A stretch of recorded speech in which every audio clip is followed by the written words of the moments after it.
loolu avant acte 3 la woon ndax fin 2008 la ñu jël Thiès séddale ko ñetti commune tey bu ñu la doon définiral ville ci acte 3 bi dañ ne une ville peut être créée par décret pour mutualiser les compétences de plusieurs communes qui présentent une homogénéité territoriale. Ça suppose l'existence préalable de ces communes. dafa mel ne nga jël Xombol Ndiéyène Sirakh Touba Toul Thiénaba ak Ngoundiane nga ni tu crées une ville fekk yooyu communes yi existé nañ ba pare xam nga boobu soo jógee ngeen da nga bëgg a mutualiser compétence wu communes yooyu am homogénéité territoriale ville boobu su ñëwee loola lay doon maanaam benn instance ou benn institution de mutualisation alors parce que ñoo xam ne daa nañ def seen yëf te duñu waxtaan nga trouver leen fu ñuy daje di waxtaane liñ bokk mais fii benn commune la woon maanaam benn instance la woon benn institution la woon benn maire la woon benn cabinet de maire la woon benn conseil la woon nga xëy séparer ko ñett parce que jamono boobu mi ngi amoon ñetti responsable politique ci parti bi fi nekkoon au pouvoir yoo xam ne kenn ku ci nekk dañ laa bëggoon jox benn pàccu dëkk bi kenn ki ñu jox ko est kenn ki ñu jox ko ouest kenn ku ñu jox ko nord te moment boobu ñëpp ñaawul woon nañ ko nañ jaaduwul c'était de la politique ça n'avait rien à voir avec le développement donc acte 3 dafa ñëw fekk fi réalité boobu wéyal ko mais ñun jaadu na suñu demee ba gis ne dara doxul ñu seet te seet ci rek nag développement seet ci rek njariñu dëkk bi ñu ni nañ ko delloowaat Thiès nekk benn commune ce que nous souhaitons c'est que Thiès redevienne une commune maintenant kan moo koy jiite loolu waa Thiès a koy décider loolu moom waa Thiès a koy décider mais am nañu sañ-sañu bëgg mu dox bëgg tamit ñu yaxanal lu néew li ñu am ndax tey bu fekkee ne dañuy jox indemnité ñeenti nit muy ñeenti maire ñu am ñeenti auto maire am ñeenti cabinet maire di def ñeenti dotation carburant maire ak yeneen yu ni mel mais su fekkoon ne dem nañ ba mu nekkaat benn commune mais moyens yooyu am na fu mu jëm aujourd'hui tey ñu bëri boo jógee du ñu xam kan moo yore ban compétence tey ji mbedd mii nga xamante ni suñu mbokk moomu amoon solo lool ci dëkk bi di Boubacar Sall yàlla yokk yërmande ci moom boo fi jaaree lamp yi leerul am na ñoo xam man lañ koy laaj te loolu yorewu ma ko parce que xamuñu ku ko yore mais bu doon benn maire la dinañ xam ki ko yor tey ji boo demee Fandène kenn du discuter kan moo war a def lan boo demee Kaolack noonu boo demee Saint-Louis noonu boo demee Diourbel noonu boo demee Ziguinchor noonu mais quand on est dans une ville boo xamante ni ville bi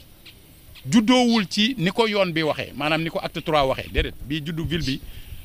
bien sûr avant acte 3 la juddu woon mais ba muy juddu dañoo fekk benn commune tasaare ko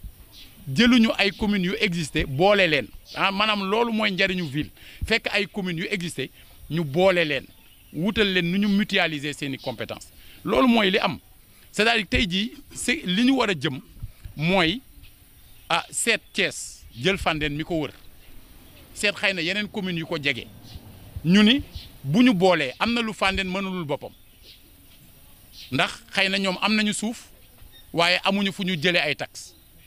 amuñu foo xamante ni ay bërëbu liggéeyukaay yoo xam ne dara mën na faa génne ngir ñu mën a doxalal seen bopp lu ñu bëggal waa dëkk ba bu ko defee ñun ñu war a waxtaan ak waa Fandène déggoo ak ñoom surtout que tey ji mënatoo xam fan mooy Thiès ak fan mooy Fandène ndax am na ci gox yoo xam ne mënatuloo ko xam tey diggante Kër Massamba Gueye 1 Massamba Gueye 2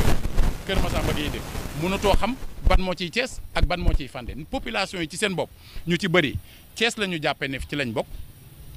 alors que parfois Fandène lañ bokk tey ji boo jaaree ci autoroute bi di dugg si Thiès mais fan la Thiès tàmbalee donc loolu lépp dafa nekk problème mais loolu lépp dañ koy waxtaanee su fekkee ne li ñu yëkkati du affaire politique li ñu yëkkati mooy développement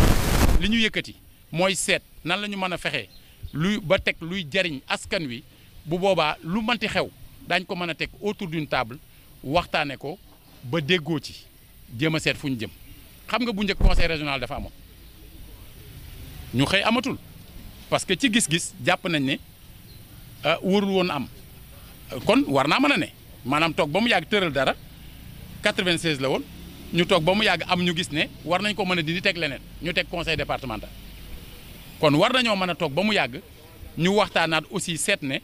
war nañu mën a recomposer d'autant plus que deuxième phase u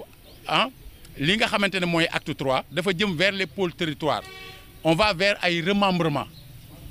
remembrement yooyu nag bokk na ci xalaat bi ñu xool loo xam ne dañ ko démembré woon su fekkee da ngaa bëgg a remembrer bëgg a dajalewaat mais da ngay seet loo xam ne dafa dajaloo woon nekk benn amoon njariñ ba mu doonee benn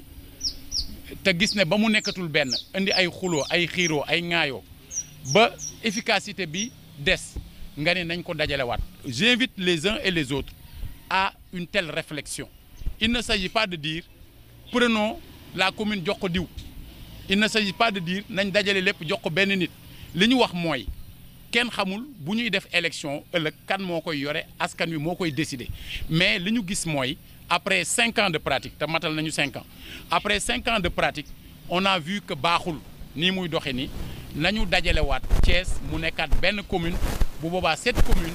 en rapport avec les 12 autres communes du département ñu seet yan lañ ci mën a boole ñu constituer une ville ñi mënta constituer une ville dans le cadre de l'intercommunalité ñu seet yan projet lañ mën a bokk pour seet nu ñu koy defee à la suite de Ila Touba de l'aéroport et d'autres opportunités yu fi juddoo pour mbir mi jëm kanam au-delà des lampadaires solaires